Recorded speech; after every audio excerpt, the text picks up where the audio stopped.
Hello guys, 6 फरवरी 2023 मनसुंदर के full episode को आज हम एक्सप्लेन करेंगे, तो वीडियो पर बने रहें। इससे पहले अगर आपने हमारे चैनल ममता जहांगीर ऑफिशियल को सब्सक्राइब नहीं किया है तो जल्दी से सब्सक्राइब कर दीजिए और दबा दीजिए बेल आइकन। एपिसोड की शुरुआत में रूही, जूही और निहार पिंकू के लापता वाले पोस्टर जगह जगह लगा देते हैं और निहार आइसक्रीम वाले से कहता है कि भैया ये लड़का आपको कहीं भी दिखे तो मुझे इन्फॉर्म कर दीजिए। आप इस आइसक्रीम वाले ठेले को आसपास 10-12 चक्कर लगवा दीजिए, मैं इसके एक्स्ट्रा पैसे आपको दे दूंगा। ऐसे करते हुए रूही, जूही और निहार सब जगह पोस्टर बांट देते हैं और जगह जगह पोस्टर चिपका भी देते हैं। फिर निहार रूही, जूही को बुलाता है और कहता है कि रूही, जूही आप लोग थक गए होंगे, कब से मेहनत कर रहे हो, मैं मैनेज कर लूंगा, आप लोग ड्राइवर के साथ घर जाओ और आपको तैयारी भी तो करनी है रुचिता और पिंकू के वापस आने की। जूही कहती है अरे हाँ। फिर रूही, जूही निहार को ऑल द बेस्ट कहते हुए जाने लगती है। रूही, जूही चली जाती है और निहार के पास कॉल आता है। किसका है ये कॉल? रुचिता ने किया है निहार को कॉल। रुचिता ने हवलदार से जब फोन लिया था निहार को कॉल करने के लिए, वो अब आया है निहार के पास। रुचिता कहती है कि निहार जी आपको डाउट है ना कि पिंकू घर के आसपास ही गायब हुआ है? मुझे भी लगता है कि पिंकू घर के कहीं आसपास ही छुपा है या फिर रास्ता भटक गया होगा, क्योंकि अगर किसी ने किडनैप किया होता तो पैसों के लिए अब तक फोन आ गया होता। निहार कहता है तुम्हारी बच्चियों ने बहुत अच्छा आइडिया दिया था रुचिता, अब मुझे पूरी उम्मीद है कि हम पिंकू को भी ढूंढ लेंगे और तुम्हें भी छुड़ा लेंगे। इधर रूही, जूही पिंकू और रुचिता के वेलकम के लिए तैयारी कर रही होती है। रूही पिंकू की फोटो काट रही होती है। इतने में पूनम वहां से जा रही होती है। पूनम देखती है कि ये दोनों क्या कर रही है। इतने में पूनम को दिखता है कि रूही पिंकू की फोटो काट रही है। उस समय पूनम रूही से कहती है खड़ी हो। जबरदस्ती करके पूनम दोनों को खड़ी करती है। पूनम कहती है कि मेरा पिंकू घर से गायब क्या हुआ, तुम दोनों ने मिलकर उनकी फोटोज को काटना शुरू कर दिया। जरा से भी तकलीफ नहीं है तुम दोनों में, जरा भी तमीज नहीं है तुम दोनों में। पहले तो पिंकू को चैन से घर में रहने नहीं दिया और अब चली उसकी यादें मिटाने। पता नहीं तुम दोनों इस घर से कब जाओगी। जी तो करता है इस कैंची से तुम दोनों की चोटियां काट दूं। काटो तुम्हारी चोटी। पूनम कैंची रूही की चोटी के पास ले जाने लगती है तो रूही रोने लगती है। रूही को देखकर जूही भी रोने लगती है। पूनम कहती है चुप, एकदम चुप हो जाओ दोनों। इतने में नरेश आ जाते हैं और कहते हैं बस कीजिए पूनम, आप एक भी मौका नहीं छोड़ती बच्चों को डांटने का। पूनम कहती है बेवजह नहीं डांटती जी मैं, ये देखिए ये बच्चियां, ये क्या क्या है इन्होंने। नरेश कहते हैं कि आपने फोटो तो देख ली लेकिन ये नहीं देखा, आपने देखा नहीं ये क्या लिखा है। हद करती है पूनम आप भी। रूही कहती है आंटी ये फोटो तो निहार अंकल ने पिंटरेस्ट से निकाल कर दी थी। जूही कहती है उन्होंने कहा था कि आज वो पिंकू और मम्मी को घर लेकर आएंगे, इसलिए हम उनके लिए वेलकम बोर्ड बना रहे थे। पूनम कहती है कोई जरूरत नहीं है, पिंकू के लिए वेलकम बोर्ड बना रहे थे, पहले तो उसे घर से भगा दिया, अब वेलकम बोर्ड बनाकर उसकी परवाह की नौटंकी मत करो तुम दोनों। आई बड़ी वेलकम बोर्ड बनाने वाली। ऐसा कहते हुए पूनम चली जाती है। नरेश बच्चों को चुप कराते हुए कहते हैं कि तुम ना वेलकम बोर्ड अपनी मम्मी के लिए बनाना, ऐसे निराश नहीं होते बेटा, चुप हो जाओ। इधर पिंकू परेशान हो रहा होता है कि खाना भी खा लिया, मूवी भी देख ली, खेल भी लिया, अब क्या करूं, यहाँ अकेले बोर हो रहा हूँ, कुछ करने के लिए है ही नहीं। इतने में पिंकू को आइसक्रीम वाले की आवाज़ सुनाई देती है। फिर पिंकू बहुत खुश होता है और कहता है आइसक्रीम। फिर अपने बैग से पिग्गी बैंक निकालता है और कहता है कि जब घर से निकला था तो पिग्गी बैंक अपने बैग में ले लिया था, इसमें आइसक्रीम के पैसे ज़रूर होंगे। पिंकू पैसे लेकर जाने वाला होता है आइसक्रीम लेने के लिए, लेकिन उसे अपनी मम्मी की कही हुई बात याद आ जाती है कि किसी भी कीमत पर घर से बाहर मत निकलना। पिंकू कहता है मम्मी ने तो घर से बाहर जाने के लिए मना किया है, क्या करूं। इधर निहार जेल में खड़ी रुचिता से कहता है कि सब जगह पोस्टर लगा दिए हैं पिंकू के और आइसक्रीम वालों को भी कह दिया है कि 10-12 चक्कर लगा देना आसपास के एरिया में, लेकिन अभी तक रुचिता कुछ पता नहीं चला है पिंकू का। रुचिता अब मैं तुम्हें यहाँ एक भी रात और रुकने नहीं दे सकता और पिंकू के लिए भी एक एक रात भारी पड़ रही है, समझ नहीं आ रहा है मैं क्या करूँ। रुचिता कहती है निहार जी आप हिम्मत रखिए, हमने पूरी कोशिश की है और अब आप सब खाटू श्याम जी पे छोड़ दीजिए, वो जो करेंगे अच्छा ही करेंगे और मुझे पूरा विश्वास है कि पिंकू जरूर मिलेगा। इधर पिंकू सोच रहा होता है कि आइसक्रीम वाला भी यहीं खड़ा है, मैं एक काम करता हूँ, मैं जल्दी से जाकर आइसक्रीम ले आता हूँ, मम्मी को पता भी नहीं चलेगा। पिंकू आइसक्रीम वाले अंकल को आवाज लगाता है और कहता है कि रुकिए आइसक्रीम वाले अंकल। आइसक्रीम वाला पोस्टर से पिंकू की फोटो मैच कर देता है। पोस्टर पास ही में लगा होता है। आइसक्रीम वाला पहचान लेता है और कहता है ये तो वही बच्चा है। पिंकू कहता है कि अंकल चॉकलेट वाली आइसक्रीम दो ना। आइसक्रीम वाला उसे चॉकलेट वाली आइसक्रीम दे देता है और जाने लगता है और पिंकू की नज़र उस पोस्टर पर जाती है। पिंकू कहता है ये तो मेरा पोस्टर है, लगता है आइसक्रीम वाले भैया ने देखा नहीं, मैं जल्दी से कमरे में जाकर छुप जाता हूँ। पिंकू दौड़कर जाने लगता है। इतने में पिंकू के जूते की स्लीव टूट जाती है। इधर निहार रुचिता से कहता है कि तुम फिक्र मत करो रुचिता, तुम्हारी बच्चियाँ तुम्हारी तरह ही हिम्मत वाली है। इतने में निहार के पास कॉल आता है। वो कॉल आइसक्रीम वाले ने किया है। आइसक्रीम वाला कहता है कि हेलो सर, आपका बेटा मिल गया, अभी देखा मैंने उसको। निहार बहुत खुश होता है और कहता है क्या, कहाँ मिला वो आपको? और ठीक है आप वहीं रुकिए, मैं अभी आ रहा हूँ। निहार खुश होते हुए रुचिता से कहता है कि रूही जुही वाला आइडिया काम कर गया रुचिता, पिंकू मिल गया। आइसक्रीम वाले ने देखा है वो कहीं आसपास ही उसे, मैं जाता हूँ उसके पास रुचिता। निहार जाने लगता है तो रुचिता कहती है निहार जी आप इंस्पेक्टर साहब को भी साथ ले जाइए। निहार कहता है ठीक है रुचिता। रुचिता खाटू श्याम जी से कहती है कि खाटू श्याम जी अब बस सब ठीक हो, पिंकू भी बिल्कुल ठीक हो। फिर निहार पूनम को फोन करके इन्फॉर्म करता है कि पिंकू मिल गया। तो पूनम की खुशी सातवें आसमान पर होती है और कहती है कि बेटा निहार जल्दी से जाकर पिंकू को घर ले आओ, जल्दी से ले आओ बेटा। पूनम नरेश को खुशखबरी देते हुए कहती है कि मेरा पोता मिल गया, पिंकू मिल गया। प्रतीक के पापा, पिंकू को आइसक्रीम वाले ने देखा है, वहीं कहीं आसपास है, निहार गया है उसे लेने के लिए। यह सब सुनकर दिशा को लगता है 440 वोल्ट का झटका, क्योंकि पिंकू अगर निहार और पुलिस के हाथ लग गया तो दिशा तो गई काम से। नरेश कहते हैं कि भगवान का लाख लाख शुक्र है, हमारा पोता मिल गया पिंकू। इधर प्रतीक सबसे नजरें चुराकर दिशा से कहता है कि हमारा बेटा मिल गया दिशा। दिशा कहती है बेटे को अपना नाम देने की हिम्मत तो है नहीं, लेकिन हक जमाने तो फौरन चले आते हो। अगर इतना ही शौक है ना पिंकू को अपना बेटा बोलने का, तो अपना नाम भी दो उसे। रितु भी यह खुशखबरी सुनकर बहुत खुश होती है और कहती है कि ये तो कितनी अच्छी बात है। और रितु दिशा से कहती है ना दिशा, कितनी अच्छी बात है कि पिंकू वापस मिल गया, तुम खुश हो? खुश तो क्या है दिशा, दिशा का तो अंदर का जीव किलमिला रहा है। बाहरी खुशी जाहिर करते हुए दिशा रितु से कहती है कि हाँ भाभी मैं बहुत खुश हूँ, मैं ना मंदिर जाके आ जाती हूँ। वो क्या है ना, मैंने मन्नत मांगी थी कि अगर मेरे पिंकू की कोई खबर आई तो मैं चढ़ावा चढ़ा के आऊंगी। पूनम कहती है जाओ बेटा जाओ। दिशा जाने लगती है। दिशा कोई चढ़ावा वढ़ावा नहीं करने वाली, दिशा तो पिंकू को दूसरी जगह शिफ्ट करने वाली है। रितु सोच रही होती है कि पिंकू के मिलने की तसल्ली तो है मुझे, लेकिन फिर भी रुचिता को यहाँ से जाना ही होगा, तभी दिशा मेरे पति का पीछा छोड़ेगी। इधर निहार आइसक्रीम के ठेले के पास पहुँच जाता है और कहता है कि बताइए आपने कहाँ देखा था पिंकू को? तो आइसक्रीम वाला कहता है कि बच्चा अभी उस तरफ गया है, उसके बाद वो कहाँ गया नहीं पता, उसको शायद शक हो गया था, इसलिए मैंने पीछे मुड़कर नहीं देखा और मैं यहाँ चला आया। निहार कहता है वो ठीक तो है ना? ठेले वाला कहता है हाँ बिल्कुल चंगा है वो। निहार इंस्पेक्टर साहब को मचकाते हुए कहता है कि देखा इंस्पेक्टर साहब, कहा था ना मैंने आपको कि रुचिता ने पिंकू को किडनैप नहीं किया, लेकिन आप मेरी बात नहीं मान रहे थे। अब चलिए चल के उनको ढूंढते हैं। अब पुलिस वालों को लोगों को दुत्कारते हुए तो देखा है, लेकिन पहली बार कोई पुलिस वाले को दुत्कार रहा है। दिशा ऑटो में पिंकू के पास जा रही होती है और बहुत ही घबराई हुई होती है कि क्या अगर निहार मुझसे पहले पहुंच गया तो मैं बहुत ही बुरी तरह से फंस जाऊंगी। ऑटो 100 की स्पीड में चल रहा होता है और दिशा को पिंकू पर भी बहुत गुस्सा आता है कि ये पिंकू भी ना बहुत जिद्दी है, एक बात भी नहीं मानता है मेरी। इधर निहार इंस्पेक्टर के साथ पहुंच जाता है पिंकू के अड्डे पर।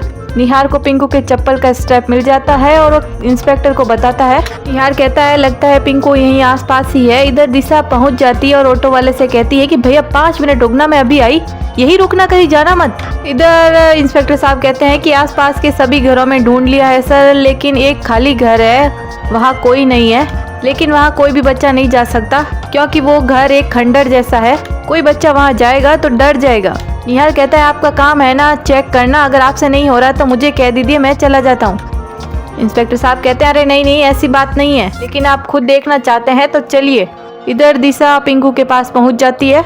दिशा आकर पिंकू से गुस्से में कहती है कि पिंकू आइसक्रीम खाने की क्या जरूरत थी? पिंकू कहता है कि सिर्फ आइसक्रीम ही तो खाई है, अब आप भी डांटने लग गई। कहीं नहीं जाऊंगा मैं, कहीं नहीं जाऊंगा मैं, कहीं नहीं जाऊंगा, कहीं नहीं।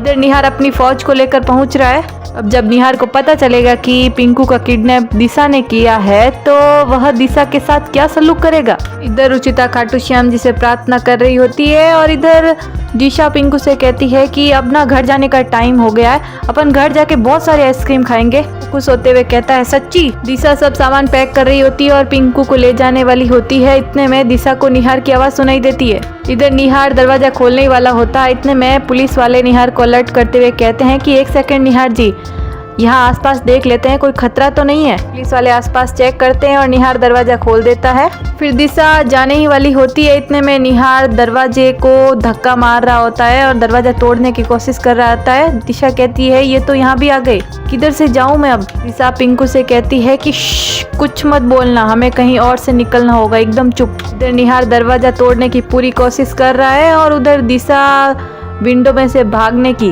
दिशा विंडो खोलती है लेकिन उस पर लोहे की जाली लगी होती है, वहां से तो वो भाग नहीं सकती। 2-3 विंडो खोलती है और सब में ऐसे ही जाली लगी होती है। फिर फाइनली दिशा को विंडो मिल जाती है जिस पर कोई लोहे की जाली नहीं होती है। अब दिशा कहती है कि पिंकू चलो भागो यहाँ से। और इधर फाइनली निहार दरवाजा तोड़ देता है लेकिन कुछ ही पलों के गैप में दिशा वहाँ से फरार हो ही जाती है। वो निहार को नजर नहीं आती है। और एंड मोमेंट पर आते हैं पुलिस वाले जो हर वक्त लेट ही आते हैं। इधर पिंकू और दिशा पुलिस वालों की नजरों के सामने से विंडो से होते हुए निकलती है, उन्हें कुछ पता भी नहीं चलता है। फाइनली दिशा पिंकू को लेकर ऑटो में निकल जाती है। इधर पुलिस वाले निहार से कहते हैं कि यहाँ पिंकू नहीं है, लेकिन देखकर ऐसा लगता है कि यहाँ पर कोई तो था, तभी ये रूम इतना साफ है। इधर निहार के पास दिशा का फोन आता है तो निहार उदास होते हुए कहता है कि दिशा वो पिंकू का भी कुछ पता नहीं चला है। तो निहार को दिशा कहती है कि निहार जी पिंकू मिल गया। निहार कहता है कि क्या पिंकू मिल गया, पर कहाँ?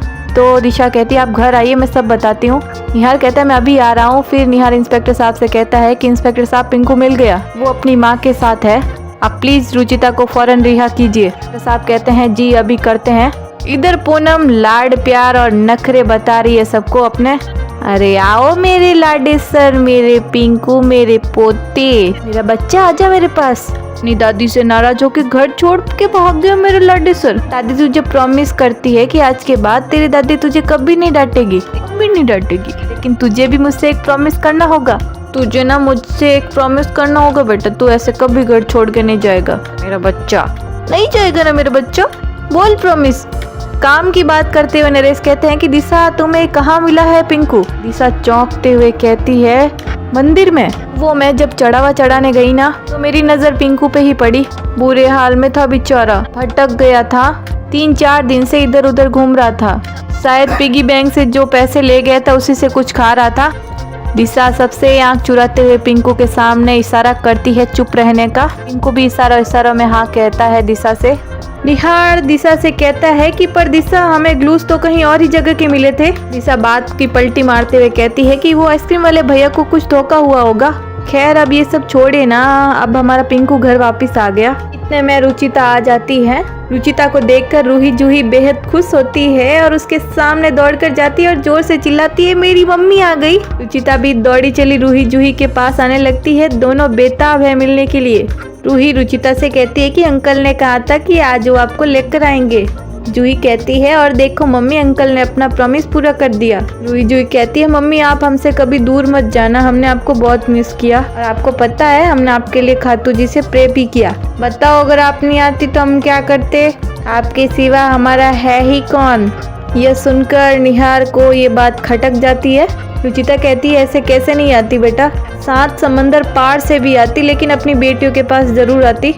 आप दोनों मेरी जान हो, मैं जी नहीं पाऊंगी आप दोनों के बिना, और मेरा भी कौन है आप दोनों के सिवा इस दुनिया में। निहार फिर से सोच में पड़ जाता है कि रुचिता भी ऐसा ही कह रही है। फिर रूही जूही कहती है मम्मी आप हम दोनों को छोड़ के कभी नहीं जाओगी ना। रुचिता कहती है कभी नहीं बेटा। तो रूही जूही कहती है ऐसे नहीं, पहले पिंकी प्रॉमिस करो। रुचिता दोनों से पिंकी प्रॉमिस करती है। ये सब चल ही रहा होता है। इतने में पिंकू को भूख लग जाती है। पिंकू को तो भूख बहुत ही जोरों की लगती है। पिंकू कहता है भूख लग गई दादी। पूनम कहती है अरे बेटा जाओ ना, जल्दी से नहा धोकर आओ।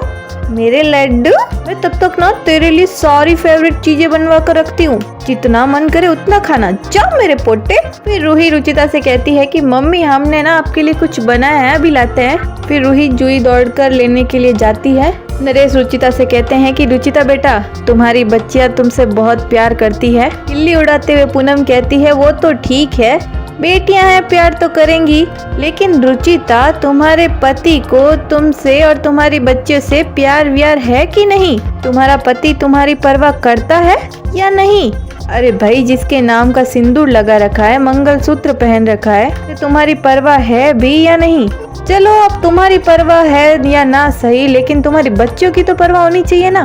अरे भाई, तुम जेल में थी, कितनी परेशान थी, जबकि मेरा बेटा बाप बनकर तुम्हारे बच्चों का ख्याल रख रहा था, तुम्हारे लिए भाग दौड़ कर रहा था, बेचारा इतना परेशान हो रहा था। लेकिन ऐसे में तुम्हारा पति और इन बच्चों का बाप गायब था।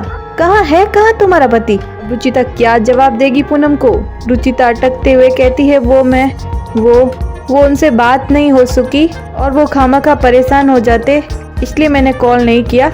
पूनम कहती है वो बेचारे परेशान हो जाते, यहाँ मेरा बेटा भाग दौड़ करता, तुम्हारी बच्चों की परवाह करता, परेशान होता रहा, उसका क्या? दिशा पूनम से कहती है आंटी रहने दीजिए ना, अब सब सही हो गया है और रुचिता जी की भी कोई गलती नहीं है। एक्चुअली दिशा चाहती है कि कहीं ये सच पता न चल जाए कि रुचिता की कोई शादी नहीं हो रखी है। अगर ये सच पता चल गया तो फिर दिशा को घर से बेदखल होना पड़ेगा। दिशा सारा इल्जाम खुद पर लेते हुए कहती है कि मेरी वजह से ही पिंकू के पापा रुचिता जी इतने परेशान हुए, सब गलती मेरी ही है।